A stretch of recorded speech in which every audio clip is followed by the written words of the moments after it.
International lab facility. Student lead startups. Great academic exposure. KL, deemed to be university.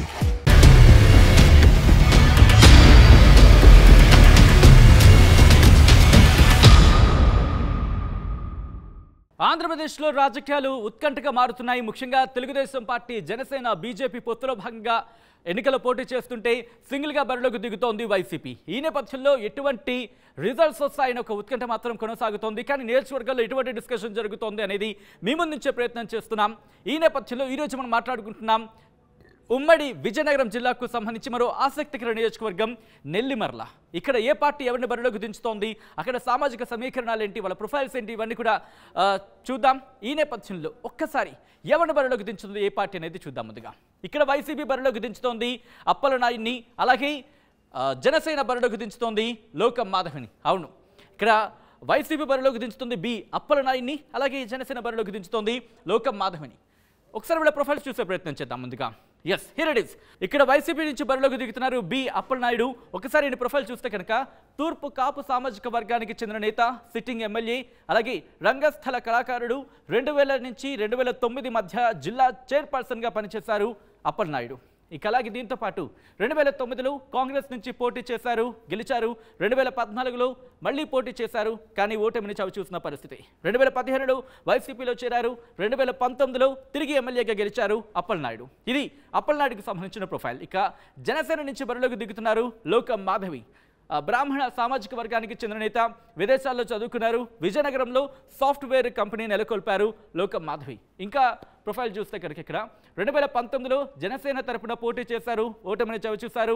ప్రజలతో నిత్యం మమేకమవుతూ ఉండడం కలిసి వచ్చే అంశంగా చెప్తూ ఉంటారు లోకం మాధవికి సంబంధించి. ఎస్, ఇక్కడ వీళ్ళ ప్రొఫైల్స్ చూసాం. ఒక్కసారి నెల్లిమర్ల నియోజకవర్గానికి సంబంధించి క్లుప్తంగా చూసే ప్రయత్నం చేస్తే కనుక విజయనగరం లోక్సభ స్థానంలో భాగం నెల్లిమర్ల నియోజకవర్గం. నెల్లిమర్ల, పూసపాటిరేగ, డెంకాడ, భోగాపురం మండలాలు ఈ నియోజకవర్గం పరిధిలోకి వస్తాయి. ఇక్కడ సామాజిక వర్గాల వారీగా ఎటువంటి అంశాల ప్రభావితం చేసే అవకాశం ఉంది, ఏ సామాజిక వర్గానికి సంబంధించి ఎంత ఓట్ షేర్ ఉంది అనేది చూసే ప్రయత్నం చేద్దాం. Here it is.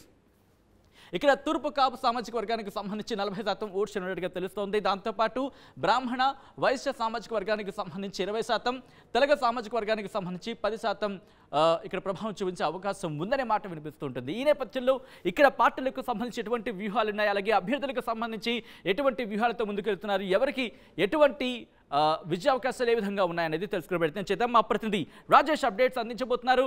రాజేష్, చాలా ఇంట్రెస్టింగ్ నియోజకవర్గం అని చెప్పుకోవాలి. ఎందుకంటే ఇటు వైసీపీ బరిలోకి దించింది అప్పలనాయుడిని, జనసేన బరిలోకి దించింది మాధవిని. ఇక్కడ పార్టీలకు సంబంధించి వ్యూహాలు ఏంటి, అభ్యర్థులు ఎటువంటి వ్యూహాలతో ముందుకెళ్తున్నారు, అట్ ద సేమ్ టైం ఎవరికి ఎటువంటి అంశం కలిసి వచ్చేలా అక్కడ అంటే ఎటువంటి అంశాలు కలిసి రావచ్చు అని చెప్పి డిస్కషన్ జరుగుతోంది, ఎవరికి సంబంధించి అక్కడ ఎవరు గెలిచే అవకాశం ఉందని చెప్పి డిస్కషన్ జరుగుతోంది. రాజేష్, ఎస్ సచిన్, ప్రధానంగా ఈ నియోజకవర్గంలో చూసుకుంటే ఈ రోజు మాత్రం వైసీపీ నుంచి అయితే మాత్రం ఈ రోజు ఇక్కడ అప్పలనాయుడు క్యాండిడేట్ అయితే మాత్రం పెట్టడం జరిగింది. ఈయనకైతే ఇంతకు మునిపే ఆల్రెడీ రాజకీయ నేపథ్యం అయితే చాలా ఎక్కువ ఉందని చెప్పొచ్చు. ఈయనైతే మాత్రం తమ దాని శైలిలో ప్రజలు దూసుకుపోతున్న పరిస్థితి కనిపిస్తుంది.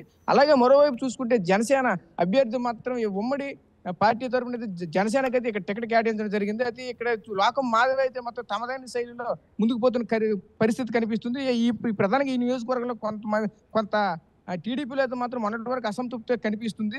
అయితే ఇప్పుడు చూసుకుంటే మాత్రం కొంత ఇదంతా వాళ్ళ సర్దుముగినట్టు అయితే కనిపిస్తున్న పరిస్థితి కనిపిస్తుంది. ఈ రోజు ప్రధానంగా చూసుకుంటే ఈ నియోజకవర్గంలో లోకం మాధవి అనే వ్యక్తి అయితే మాత్రం ఇంతవరకు అక్కడ ఉన్నటువంటి ప్రజలకైతేనేమి, అలాగే మరోవైపు అక్కడ ఉన్నటువంటి యువతకైతేనేమి ప్రధానంగా పెద్దపీట వేసి వాళ్ళకంటూ ఒక స్థిరమైన ఆవాసం అయితేనేమి, మరోవైపు చూసుకుంటే అదే విధంగా చూసుకుంటే వాళ్ళ నిరుద్యోగ సమస్యను అయితేనేమి పారదోళన ఆలోచనతో సాఫ్ట్వేర్ కంపెనీ మాత్రం ఆ ప్రాంతంలో పెట్టడం అయితే జరిగింది. అయితే ఇవన్నీ ఈ రాజకీయంగా చూసుకుంటే ఇవన్నీ లబ్ధి కోసం చేశారని మాత్రం ముందు నుంచి వచ్చిన పోకడం. ప్రధానంగా చూసుకుంటే ఈవిడ ఇంతకు ముందు 2019లోనే జనసేన తరఫున అయితే పోటీ చేయడం జరిగింది. అప్పుడు పోటీ చేసి ఓటమి పాలవడం అయితే జరిగింది. అదే విధంగా మళ్ళీ ఈరోజు చూసుకుంటే ప్రధానంగా ఈరోజు చూసుకుంటే దానికి సంబంధించిన పవన్ కళ్యాణ్ ప్రతిష్టాత్మక తీసుకున్నటువంటి టికెట్ మాత్రం ఈ రోజు ఇక్కడ నెల్లిమర్ల అని చెప్పొచ్చు. అయితే ఈ రోజు చూసుకుంటే ఏ విధంగా ఉంటుంది అనేది మాత్రం ఉత్కంఠ పరిస్థితి కనిపిస్తుంది. అదే విధంగా మరోవైపు చూసుకుంటే ఈ అప్పలనాయుడు అనే వ్యక్తి మాత్రం బొత్స ఫ్యామిలీకి సంబంధించిన వ్యక్తి. ఇక్కడ కూడా ఈ నియోజకవర్గంలో బొత్స అనుచరులు అయితేనేమి వాళ్ళ ఫ్యామిలీ అనుచరులు అయితేనేమి అంతా కూడా ఎక్కడైతే ప్రభావం మాత్రం చూపించే అవకాశం ఉంటుంది. ఏదేమైనా సరే ఖచ్చితంగా మేమే కైవసం చేసుకుంటామని అయితే మన వైసీపీ డంకా బనాయించి అయితే మాత్రం చెప్తున్న పరిస్థితి కనిపిస్తుంది. Right Rajesh, thanks for the update. So మొత్తంగా అయితే మాత్రం నెల్లిమర్ల నియోజకవర్గానికి సంబంధించి ఇక్కడ ఇంట్రెస్టింగ్ ఫైట్ ఉండే అవకాశం ఉందంటే కనుక ఉన్ననే మాట వినిపిస్తోంది. లోకం మాధవి జనసేన నుంచి బరిలోకి దిగుతుంటే వైసీపీ నుంచి అప్పలనాయుడు బరిలోకి దిగుతున్న నేపథ్యం కనిపిస్తోంది. కాబట్టి ఏం జరుగుతుంది, అక్కడ ఎవరు ఎమ్మెల్యేగా గెలవబోతున్న అంశానికి సంబంధించి జూన్ 4న చూద్దాం.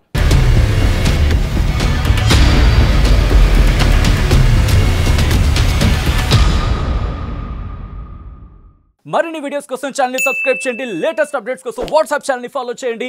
అండ్ లింక్ డిస్క్రిప్షన్ లో ఉంది.